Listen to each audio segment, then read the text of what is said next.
way we look at good and evil, which a lot of people look at it as like two opposing forces. The technical term we call it dualism. Dualism means like yin and yang, both exist in equal power, opposing each other and bringing balance to each other. For our Christian faith, right, in the Bible, right, is never dualistic, good and evil. For example, for the Chinese, very influenced by Tao teaching, we believe the world exists with harmony. And to have that harmony, there must be a balance. And when there's imbalance, you need to bring back one. That is not in the Bible how we look at the world and creation. Good and evil is not here to have an equal force, like the devil and God is equal in power, just fighting each other to bring balance in the world. For us, God is God. He is not equal with any single thing, including the devil or the evil forces of darkness. He is above everything.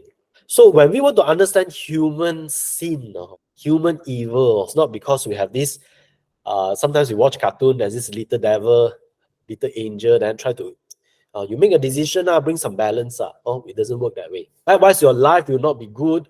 If you look at it from that way, it's like, I have some evil and I have some good. It will make my life better because it has balance. We are totally against that. And for example, another Asian thinking about good and evil is found in Buddhism. Buddhism believe, right, if we ignore good and evil, which they call it middle path, if you are apathetic, the word English apathetic comes from apathy, means you don't care, indifferent. If you don't care enough, which is done in meditation, you will be enlightened. We are not for that kind of understanding. God is an absolute good God. The highest good of the highest good of the absolutely good. There's no equal forces to oppose that. Remember, in my previous session, I talked about chaos is just the absence of God. Evil is the absence of God, absence of good. Darkness is the absence of light.